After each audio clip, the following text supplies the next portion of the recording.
Alors l'hypocondrie, aujourd'hui, c'est une maladie qui envahit nos salles d'attente, celles des généralistes, celles des spécialistes et celles maintenant de nous autres psychothérapeutes. Une maladie, on pourrait dire d'une maladie de société en quelque sorte, même une maladie à la mode. Alors cette maladie, elle est facilement reconnaissable à travers ses symptômes. Le premier symptôme, c'est l'hyperfréquentation médicale. L'hypocondriaque, il va voir plusieurs fois par semaine son généraliste, il va consulter tous les spécialistes possibles et imaginables, il va se livrer à des tas d'examens hyper sophistiqués et il ne saura jamais effectivement de quoi il est malade, pour la bonne raison qu'il n'est malade que d'une seule maladie et que cette maladie, c'est l'hypocondrie. Mais l'hypocondrie, ça se soigne et c'est la raison pour laquelle j'ai voulu vous en parler aujourd'hui. Alors d'abord, comment est-ce qu'on reconnaît l'hypocondrie? On la reconnaît d'abord à travers ses symptômes. Le premier symptôme, c'est celui que j'ai évoqué tout de suite, c'est l'hyperfréquentation médicale. Quelqu'un qui va voir plusieurs fois par semaine son généraliste, quelqu'un qui va fréquenter tour à tour un gastro-entérologue, un neurologue et tout ce que vous voulez qui termine par log, c'est effectivement quelqu'un qui va être extrêmement préoccupé par ses problèmes de santé. Sans compter d'ailleurs les appels de nuit auprès du SAMU, des pompiers, au point que certains services d'urgence d'ailleurs finissent par repérer les numéros qui appellent systématiquement parce qu'ils savent que ce sont des hypocondriaques et qu'ils vont se déranger pour rien, au détriment de gens qui auraient vraiment besoin d'eux-mêmes. Alors finalement, qu'est-ce qui est le plus gênant dans cette histoire d'hypocondrie? C'est d'abord, je dirais, l'intoxication médiatique. Parce que, qu'on le veuille ou non, les médias se sont emparés de cette pseudo-maladie. Parce qu'effectivement, elle appelle beaucoup de communication, beaucoup d'interrogations, beaucoup, effectivement, de satisfaction de la part des gens qui en sont intoxiqués, je pourrais dire. Alors, l'intoxication médiatique, c'est, à mon avis, le point le plus important. Parce qu'aujourd'hui, on ne peut pas ouvrir une chaîne de télévision, on ne peut pas contacter un magazine spécialisé ou non sans entendre parler d'une nouvelle maladie qui pourrait attaquer effectivement votre état de santé. Donc ça, c'est le premier objet qui fait qu'elle mérite effectivement qu'on la regarde un peu plus près. Et puis le deuxième objet, c'est que c'est une maladie qui est insupportable, pas simplement pour les gens, je dirais, qui en sont atteints, mais pour les proches. Pour un proche, c'est insupportable l'hypocondrie, parce qu'il n'a finalement le choix qu'entre deux attitudes, ou bien il écoute l'hypocondriaque pour lui faire comprendre que oui, on a pitié de lui, que oui, on a de la compassion, et que oui, on l'écoute. Mais ça ne fait effectivement qu'encourager l'hypocondriaque dans la conviction qu'il est malade et qu'il mérite d'être écouté, ou bien la seconde attitude qui consiste à dire « mais non, c'est pas important, tu t'écoutes ».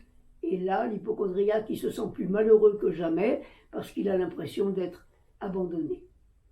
Alors, c'est autant de vies gâchées, finalement, auprès d'une seule et même maladie qui finalement n'en est pas une. Parce que l'hypocondrie, comme on va le voir, c'est pas une maladie physique, c'est pas une maladie mentale, c'est, je dirais, une erreur dans le rapport au corps. Donc c'est vrai que c'est une maladie spécifique, mais qu'on ne peut pas absolument identifier avec tel ou tel diagnostic qui relèverait de la médecine physique ou de la médecine mentale.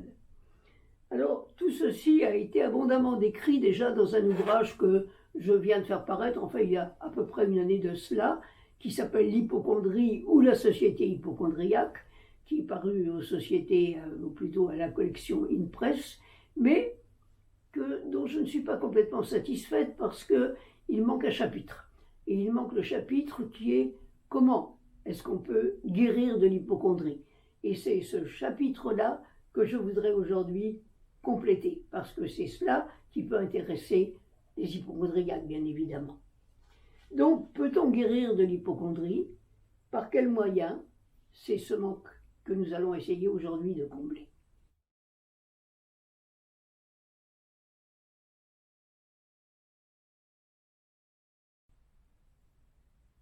Alors, la question essentielle que nous allons nous poser, c'est pourquoi ça ne marche pas. Pourquoi depuis le temps qu'il y a des malades hypocondriaques qui cherchent à se soigner, pourquoi est-ce qu'on ne trouve pas la solution alors qu'il s'agit d'une maladie bien réelle, même si ce malade est supposé être un malade imaginaire. En thérapie, grosso modo, il y a deux grandes options. La première option, c'est les psychothérapies. Alors là, par conséquent, ce serait par exemple l'analyse qui nous ferait remonter finalement à l'histoire infantile pour comprendre pourquoi nous sommes hypocondriaques. Mais à partir du moment où le patient aura compris que c'est parce qu'il a été ou bien trop choyé par sa maman, ou bien au contraire parce qu'il n'a pas été assez entouré, qu'il est devenu aussi sensible à ses problèmes de santé, il aura compris ce qui lui est arrivé, mais il n'en sera pas guéri pour autant, il n'aura pas non plus les moyens de s'en sortir. Le deuxième aspect des psychothérapies, c'est ce qu'on appelle aujourd'hui le comportementalisme. C'est-à-dire qu'on va mettre le patient dans des situations où il pourrait effectivement manifester des symptômes hypocondriaques et lui montrer comment il peut ou bien discuter ces situations ou bien essayer de se sortir de ces symptômes. Sauf que ça, c'est quelque chose qui ne va marcher que sur un plan vraiment complètement épisodique. Je vais, dans telle ou telle circonstance, essayer de me détacher de mon symptôme et de l'interprétation que je vais lui donner. Mais ça ne soigne pas non plus l'hypocondrie au fond. Donc les psychothérapies, ça ne marche pas. Le deuxième aspect qu'on pourrait rechercher effectivement, ce serait les thérapies corporelles. Aujourd'hui, on est de plus en plus sur ces thérapies corporelles qui font qu'on va soigner le corps à travers des exercices de respiration, de relaxation, d'hypnose, etc., pour essayer de guérir l'esprit. Oui, sauf que, effectivement, il y a encore une très grande insatisfaction des patients parce qu'ils ont l'impression qu'on va beaucoup plus soulager leur anxiété, les aider à supporter une inquiétude, que de les soulager vraiment de ce qui est la cause profonde de cette inquiétude, à savoir cette incertitude totale par rapport à leur santé physique ou à leur santé mentale. D'où une troisième voie de recherche, et c'est celle que je souhaite vous présenter aujourd'hui, qui est la spirale de l'hypocondrie. Alors c'est cette spirale de l'hypocondrie qui va nous permettre de comprendre comment on est passé d'un mauvais rapport au corps à cette espèce de démence hypocondriaque à laquelle on peut aboutir quelquefois. Donc on va essayer de parcourir ensemble cette spirale de manière à ce que vous compreniez pourquoi on peut en arriver à cette extrémité qui constitue la maladie hypocondriaque. Dans un premier temps, qu'est-ce qu'il y a ? Il y a un terrain anxieux. Il est clair qu'on ne devient pas hypocondriaque si on n'est pas anxieux. C'est donc l'anxiété qui va favoriser le terrain hypocondriaque. Comme on est anxieux, la moindre sensation qu'on va pouvoir ressentir au niveau de son corps, que ce soit des fourmillements au bout des doigts, que ce soit un mal de tête, que ce soit un tiraillement dans la jambe, va devenir tout de suite un symptôme. Et c'est là qu'on va y attacher une importance complètement démesurée. On part donc de la sensation, et c'est cette attention démesurée qu'on va accorder à la sensation qui va être à l'origine de cette spirale hypocondriaque. Alors, à partir du moment où cette sensation prend une importance considérable, eh bien, on va y apporter une attention considérable aussi, à ce point que toute la journée, quelquefois, va pouvoir être centrée sur cette sensation. Qu'est-ce que ça peut être que cette sécheresse dans la bouche ? Qu'est-ce que ça peut être que ce tiraillement dans la mâchoire ? Etc., etc. Donc, une attention démesurée. Et cette attention démesurée, elle va s'exprimer par quoi ? Par une émotion elle-même démesurée, parce qu'on ne va pas en rester là. Qu'est-ce que c'est que ce symptôme ? Qu'est-ce qu'il peut vouloir dire ? Qu'est-ce qui me menace à l'intérieur de mon propre corps ? Et c'est là qu'on en arrive effectivement à l'émotion. Et c'est à ce niveau de l'émotion que la plupart du temps on perd pied. Parce que l'émotion, ça conduit à la panique, ça conduit aux urgences, ça conduit à toutes les interprétations possibles et imaginables. Surtout qu'aujourd'hui, il y a quelque chose de redoutable, c'est l'accès à l'information. Alors, l'accès à l'information sous toutes ses formes, que ce soit l'information télévisée, que ce soit l'information par les magazines, mais la plus redoutable de toutes étant Internet. À ce point que moi, le premier conseil que je donne à mes patients, c'est surtout pas Internet. Parce qu'Internet n'est fait que pour vous faire peur. Et pourquoi est-ce qu'Internet est fait pour vous faire peur? C'est que qu'on le veuille ou non, et là j'ai pas peur de vous le dire, Internet et surtout les sites médicaux sur Internet sont financés par l'industrie pharmaceutique, et que l'industrie pharmaceutique, elle n'a qu'un intérêt, c'est que vous soyez mort de frousse. Donc, information sur Internet, et à partir de là, on va vous offrir les interprétations les plus redoutables. Ça va aller d'une interprétation anodine jusqu'à quelque chose de terrifique, qui va être une maladie possiblement mortelle, relativement rare, mais dont vous allez tout de suite penser que vous pouvez être atteint. Et c'est quelque chose de très spectaculaire, que de voir comment des maladies rares, effectivement, qui touchent très peu de gens, peuvent tout de suite devenir, pour vous, une maladie potentielle. Il y a eu un exemple récemment à cet égard, c'est ce qu'on appelle la maladie de Charcot. La maladie de Charcot, c'est une maladie neurologique qui a eu en quelque sorte son heure de gloire sur le plan médiatique, parce qu'une jeune femme qui en était atteinte en France est allée se faire euthanasier en Belgique, parce que vous savez qu'en France, on ne peut pas se faire euthanasier. Eh bien, il y a eu une telle vague médiatique autour de cette maladie de Charcot que j'ai vu du jour au lendemain un grand nombre de patients arriver dans mon cabinet en disant « Je sais ce que j'ai, je suis atteint de la maladie de Charcot ». Or, c'est une maladie très rare sur le plan neurologique et il y a très peu de gens qui en sont atteints. Mais dans la mesure où ça existe, pourquoi est-ce que ça ne m'arriverait pas à moi? Parce que ça, c'est la grande question de l'hypocondriaque. Pourquoi pas moi? Il y a au monde un seul homme qui soit atteint d'une maladie extrêmement étrange. On l'a appelé l'homme tronc, parce qu'il est couvert à ce point de boursouflure que son aspect, quand on le photographie, ressemble à un tronc d'arbre. C'est comme si effectivement son aspect physique était complètement maculé par ces énormes boursouflures qui sont finalement ni plus ni moins que des verrues, mais qui lui donnent cet aspect d'être un arbre et pas un homme. Il y a un homme au monde, en Polynésie, qui est atteint de cette maladie, et pourtant, si vous saviez le nombre de gens qui sont venus me voir en me disant « j'ai peur d'être un homme tronc », c'est extravagant. Donc vous voyez à quel point effectivement c'est cet excès de l'information, et j'ai pas peur de le dire, cet excès de la médiatisation qui fait que effectivement aujourd'hui l'hypocondrie prend la proportion qu'elle atteint. Alors à partir de là, qu'est-ce qui se passe? On a tellement peur que c'est bien sûr l'hyperfréquentation médicale qui va essayer de résoudre ce problème de peur. Quel diagnostic est-ce qu'on va pouvoir mettre sur ma maladie? Sauf que le médecin généraliste, il n'y peut pas grand-chose, donc il va vous envoyer chez les spécialistes qui, eux, auront effectivement envie de vous trouver quelque chose, mais qui ne trouveront rien, et qui par conséquent vont vous lancer dans des examens de laboratoire, ou des radioscopies, ou des IRM, ou des scanners, etc., de plus en plus sophistiqués pour essayer de trouver ce petit quelque chose qui pourrait vous permettre de donner un nom à votre maladie.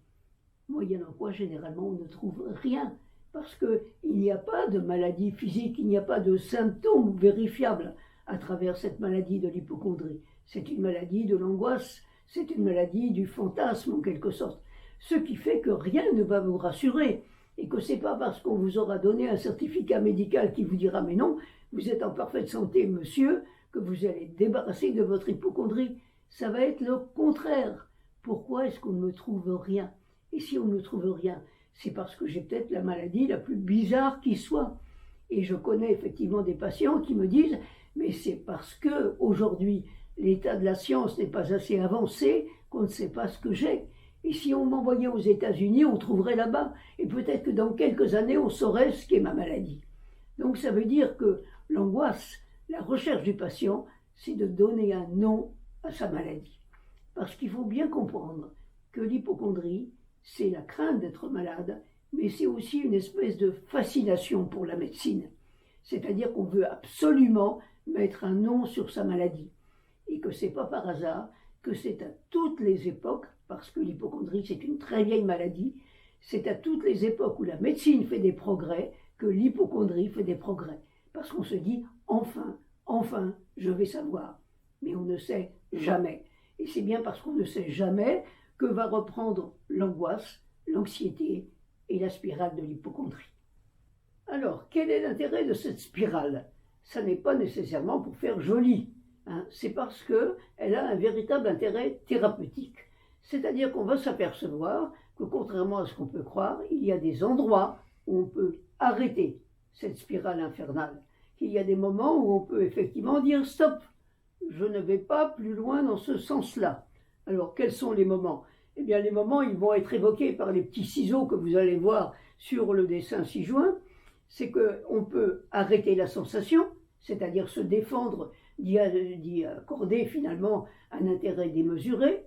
On peut effectivement centrer son attention sur autre chose, et en particulier sur son environnement, sur son travail, sur ce qui nous intéresse, au lieu de rester concentré sur cette sensation.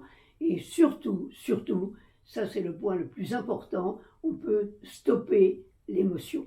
Parce que effectivement, là où ça bascule, là où on passe complètement effectivement d'une exagération de la sensation à une espèce de fantasme, c'est au niveau de l'émotion. C'est l'émotion qui fait que tout à coup on va basculer dans la panique, qu'on va basculer dans quelque chose qu'on ne va pas être en mesure en quelque sorte de dépasser. Donc on verra que c'est au niveau de cette émotion qu'on peut effectivement agir par des techniques psychocorporelles dont on parlera par la suite, mais pour stopper effectivement cette espèce d'emballement de l'émotion qui va faire que, à partir d'un certain moment, on ne va plus être capable de contrôler quoi que ce soit. C'est donc au niveau de l'émotion que l'intervention est la plus importante. Parce que c'est l'émotion qui va nous amener à effectivement nous livrer à une recherche d'informations démesurée. Donc la plus importante et la plus inquiétante aujourd'hui est bien entendu la recherche sur Internet, qui va nous permettre d'aller effectivement d'une symptomatologie relativement bénigne à quelque chose qu'on va identifier comme la possibilité d'une maladie mortelle. Je donne un simple exemple. Un fourmillement du bout des doigts, c'est rien. Mais si un fourmillement du bout des doigts, ça devient le symptôme prémonitoire en quelque sorte d'un AVC, dont on sait que c'est une maladie qui ne prévient pas et qui est possiblement mortelle, ça devient dramatique. Donc on voit très bien que c'est à cet endroit-là que tout va basculer. Et que la surfréquentation médicale qui va être générée par notre inquiétude, effectivement, va ne faire qu'amplifier effectivement toutes nos appréhensions. Que ça se traduise par l'appel aux urgences 3 ou 4 fois par nuit, ça arrive, que ça se manifeste par la fréquentation 3 ou 4 fois par semaine du même jeune médecin généraliste, ou par effectivement le circuit des médecins spécialistes qui ne trouveront rien, ni les uns ni les autres, parce que c'est ni la gastro, ni la neuro, ni effectivement la dermato, ou je ne sais quelle variété effectivement de spécialité qui va donner la solution. Alors à partir de là, effectivement, on peut agir à certains endroits en disant stop, à la sensation, stop à l'attention exagérée qu'on va lui accorder, stop à l'émotion, stop à la recherche d'informations, stop à la surfréquentation médicale. Donc voilà pourquoi cette spirale a un intérêt, c'est parce qu'on s'aperçoit qu'il y a des endroits où on peut quand même reprendre le dessus sur ces fantasmes et pouvoir effectivement dire non, là j'arrête. Pas tout seul bien sûr, en général avec le concours effectivement du spécialiste psy qui vous accompagne, mais on peut le faire. Alors une remarque peut-être importante, c'est qu'on n'a pas tous la même façon d'entrer dans l'hypocondrie. Il y a des gens qui vous diront, mais non, moi c'est pas la sensation qui compte, mais c'est parce que j'ai rencontré quelqu'un qui m'a dit, oui, moi j'ai déjà fait un cancer, 2 cancers, et je m'en suis remis, mais péniblement. C'est parce que vous allez apprendre qu'un présentateur de radio ou de télévision va être atteint du jour au lendemain d'un cancer foudroyant ou d'une maladie absolument rare. C'est parce que vous aurez eu une information inquiétante que vous allez entrer dans la sphère de l'hypocondrie. Ce que je veux dire par là, c'est qu'il y a 2 façons d'entrer dans l'hypocondrie, ou bien la sensation, ou bien effectivement l'information. Et quand on vous dit qu'un grand-père, par exemple, est mort d'un cancer de la gorge, ça peut jouer le même rôle que la sensation. l'information va venir à la place de la sensation. Mais la spirale de l'hypocondrie va se dérouler de la même façon. Sauf que c'est la pensée obsédante, c'est l'information que vous avez reçue, c'est l'inquiétude qu'elle a fait jaillir qui va vous conduire au même résultat. Mais la spirale de l'hypocondrie, elle vaut dans un sens comme dans l'autre. Simplement, d'un côté, vous allez aller de la sensation vers l'interprétation, et de l'autre côté, vous allez aller de l'information vers quelque chose que vous allez finir par ressentir dans votre propre corps. Mais c'est la même spirale. Et par conséquent, le remède va être identique, ça va être d'essayer de couper cette spirale. Mais en fait, qu'on parte de la sensation ou qu'on parte d'une information, la spirale reste la même. Il s'agit d'un mauvais rapport entre le corps et l'esprit. C'est la raison pour laquelle, d'une certaine façon, la réparation, en quelque sorte, va être aussi identique. Il va s'agir effectivement de rétablir un fonctionnement normal entre le corps et l'esprit. Et surtout, de substituer à l'image d'un corps médicalisé, qui est l'image que la plupart des gens ont aujourd'hui de leur propre corps, l'image d'un corps vécu avec lequel on peut se réconcilier en quelque sorte. Donc, ce que nous proposons par rapport effectivement à cette analyse de l'hypocondrie, c'est la réconciliation de l'individu avec son propre corps. Et c'est la raison pour laquelle finalement les méthodes qui marchent le mieux, c'est ce qu'on appelle aujourd'hui les méthodes psychocorporelles, c'est-à-dire celles qui permettent de partir du corps pour aller à l'esprit et vice-versa. Mais à condition, et ça c'est vraiment un point extrêmement important, que ce ne soit pas uniquement, comme on en voit beaucoup aujourd'hui, des méthodes de détente, de relaxation, de méditation, enfin des choses qui vous permettent effectivement de vivre plus à l'aise avec votre propre corps, mais il faut aussi que ce soit une véritable pédagogie. Et c'est la raison pour laquelle j'en reviens à cette spirale de l'hypocondrie, c'est parce que ce qu'on va proposer aux patients dans cette relaxation, appelons-la d'une façon générale, avec son propre corps, c'est de comprendre ce qui se passe dans son corps quand finalement se mettent en chemin les phénomènes hypocondriaques. C'est une véritable pédagogie. Et s'il n'y a pas de pédagogie, on peut effectivement faire tous les exercices de détente, de respiration, de tout ce qu'on veut. Ça ne guérira pas l'hypocondrie, parce que l'hypocondrie, c'est effectivement cette distorsion dans le rapport au corps et dans l'interprétation qu'on fait de ces sensations corporelles. C'est la raison pour laquelle j'ai eu envie de mettre au point une méthode qui s'inspire sans doute effectivement des techniques corporelles, mais qui dépasse celles-ci dans la mesure où elles vont apprendre aux patients à vivre avec son corps et à vivre tranquillement avec ses sensations corporelles sans imaginer nécessairement que ce corps soit un ennemi potentiel. Donc c'est de cette méthode que j'ai envie de parler, que j'ai eu envie de parler et que je pourrais effectivement décrire à chacun d'entre vous si l'envie lui en prend.